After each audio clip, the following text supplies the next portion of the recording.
Só conheço um que não tem porém. Só conheço um que não tem porém. Paulo tinha porém.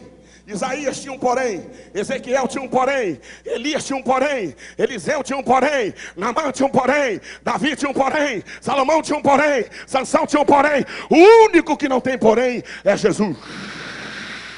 E mesmo assim foi no Jordão. E por que que tu não quer ir? O homem que não tinha porém foi lá, e você não vai. Vai hoje!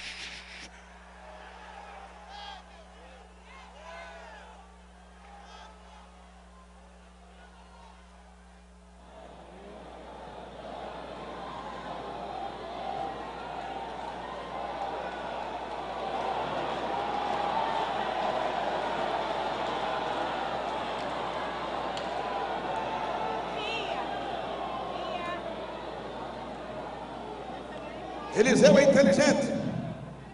A proposta é boa. Tem melhor proposta que essa? Descer? A proposta é boa. Mas havia um grande problema: mexer naquilo que Elias não mexeu. Belchior. Mexer na estrutura que o Elias não mexeu. Vocês estão loucos? Eu sou o substituto do profeta maior. Como é que eu vou mexer no lugar que ele não mexeu?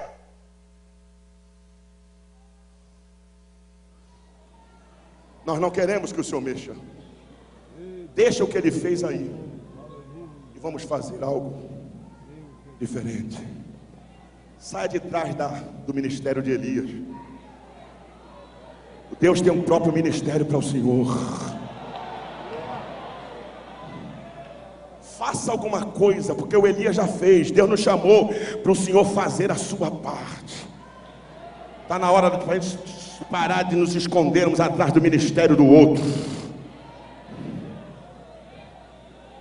O do Senhor é o do Senhor. O do seu filho é o do seu filho.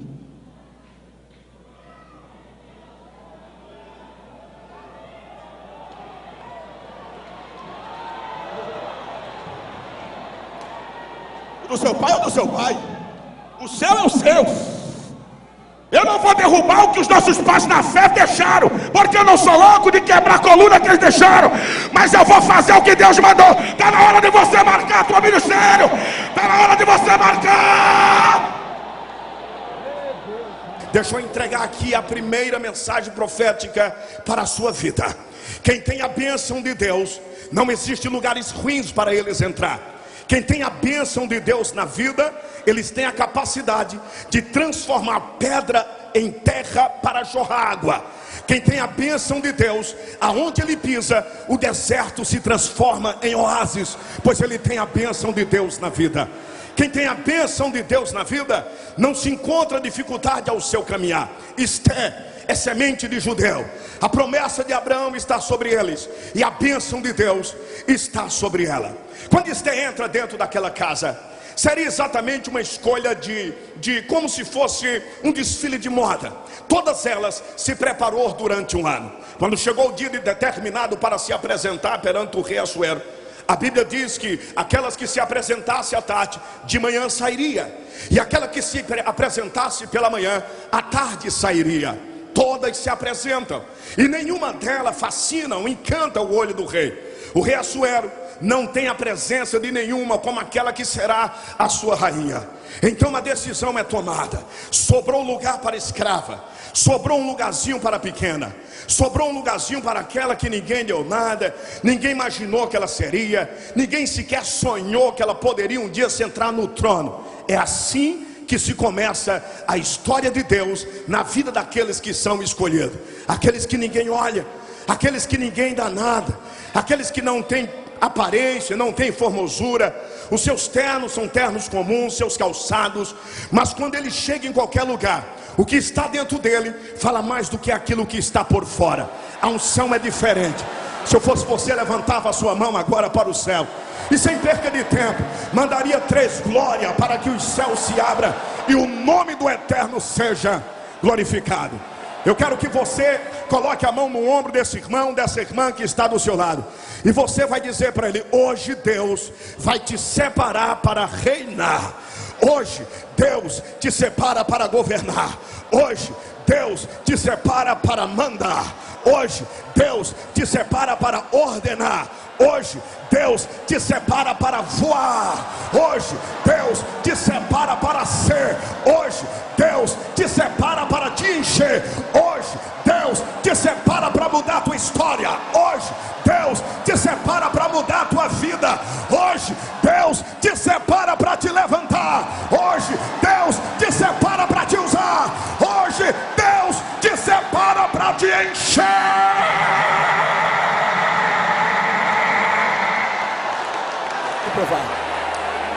Se a arca não é colocada no Nilo, a princesa não encontra o menino. Se a princesa não encontra o menino, Miriam não ia oferecer a mãe para amamentá-lo. Se Joquebede não amamentasse o menino, ele não saberia que era judeu. Se ele nunca soubesse que era judeu, ele não sentiria saudade do seu povo depois de 40 anos no palácio. Se ele não sentisse saudade do seu povo, ele nunca visitaria Israel. Se não visitasse Israel, ele nunca mataria um egípcio e o enterraria na areia. Se ele nunca enterrasse um egípcio na areia, ele nunca seria descoberto. Se ele não fosse descoberto, ele não teria que fugir para Midian. Se não fugisse para Midian, ele não teria que casar com Zípora. Se não casasse com Zípora, ele não teria um sogro chamado Jetro. Se não tivesse um sogro chamado Jetro, ele não teria cuidado das ovelhas do sogro. Se não cuidasse das ovelhas do sogro, ele não subiria o Monte Horebe. Se não subisse o Monte Horebe, ele não ia cuidar das ovelhas. Se não cuidasse das ovelhas, a sarça não ia arder.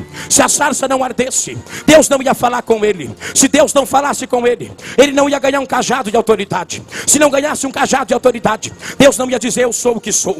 Se Deus não dissesse eu sou o que sou, Deus não diria volta para o Egito. Se ele não voltasse para o Egito, não teria 10 pragas. Se não tivesse 10 pragas, não teria a praga do primogênito. Se não tivesse a praga do primogênito, Deus não tirava o povo de lá. Se Deus não tirasse o povo de lá, o mar vermelho não ia abrir. Se o mar vermelho não abrisse, Miriam não ia cantar só o Senhor é Deus. Se Miriam não cantasse só o Senhor é Deus, Faraó não ia morrer. Se Faraó não morresse, o povo não chegava em Canaã. Se o povo não chegasse em Canaã, Moisés não subiu o Sinai. Se Moisés não subisse o Sinai, não teria lei. Se não tivesse lei, não teria planta do tabernáculo. Se não tivesse planta do tabernáculo, não teria coluna de fumaça. Se não tivesse coluna de fumaça, não teria coluna de nuvem. Se não tivesse coluna de nuvem, não tinha maná do céu. Se não tivesse maná do céu, não tinha cordonizes. Se não tivesse cordonizes, não tinha água de rocha. Se não tivesse água de rocha, não tinha água de palmeira. Se não tivesse água de palmeira, não tinha Josué. Se não tivesse Josué, também não tinha Caleb. Se não tivesse espias, ninguém ia em Canaã. Se não fosse em Canaã, Deus não ia dizer entra na terra. Se não entrasse na terra, o Jordão não ia abrir. Se o Jordão não abrisse, Deus não ia vencer as 15 nações inimigas.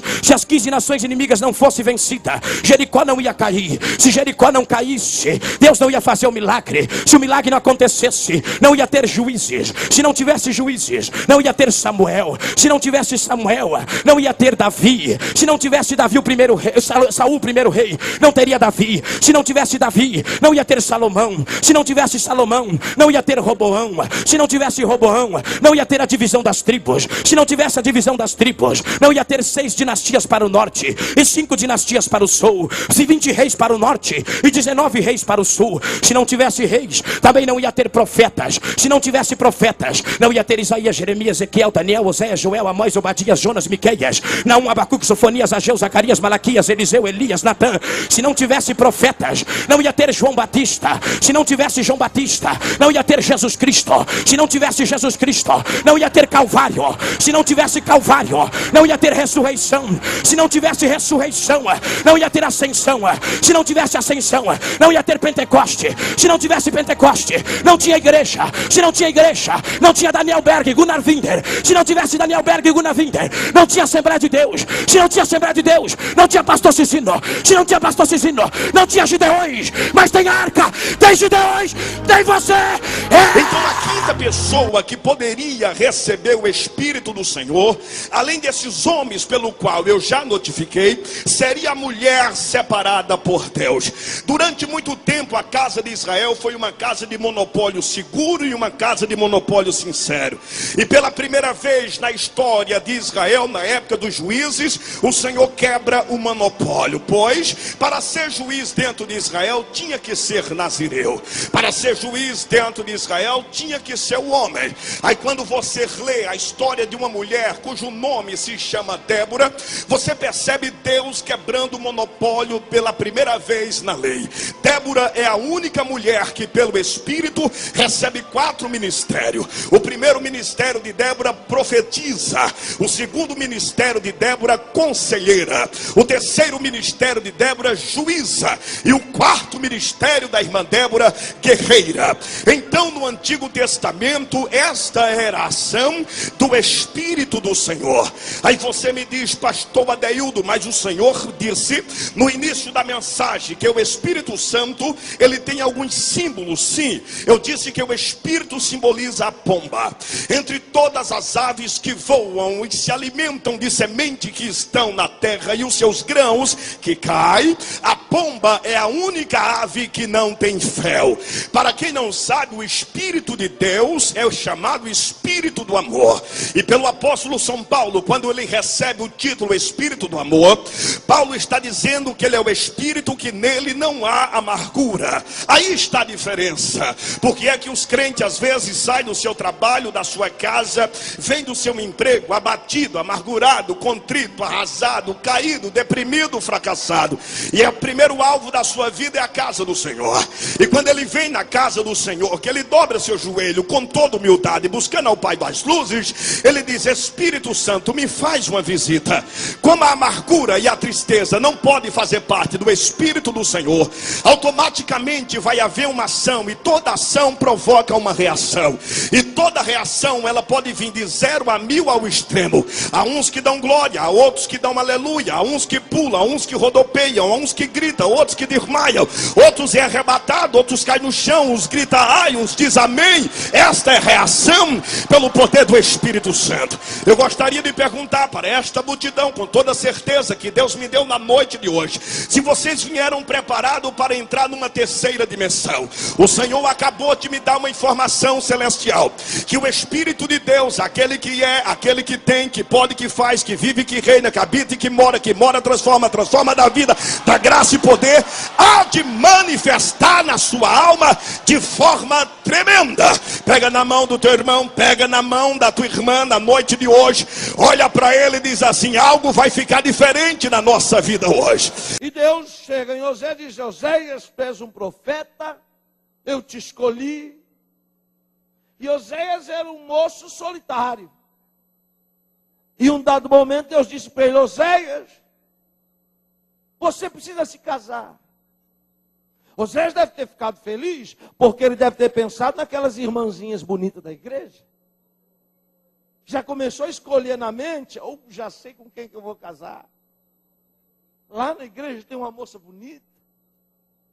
Mas Deus continua e diz: oh, tu é profeta, Oséias. Profeta tem que sentir o que o dono da profecia está sentindo.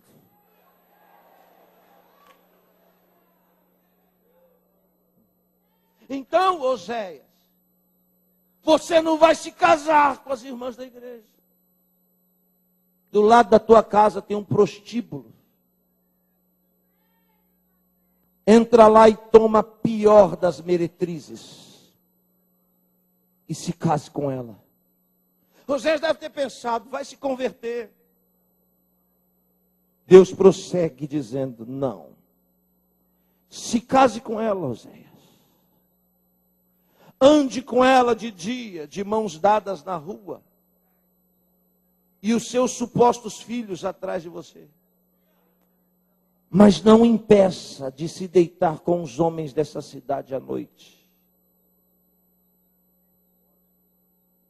Ela não pode deixar de ser uma prostituta, Oséias. E Oséias deve dizer: por que, Deus? Deus diz: porque tu é profeta. E profeta tem que sentir o que eu estou sentindo. Quando você for pregar para esse povo o que é infidelidade, você vai sentir o que eu aqui no céu estou sentindo. Porque esse povo anda comigo de dia de mãos dadas, mas à noite se deita com Baal, com Astarote, com Aserá.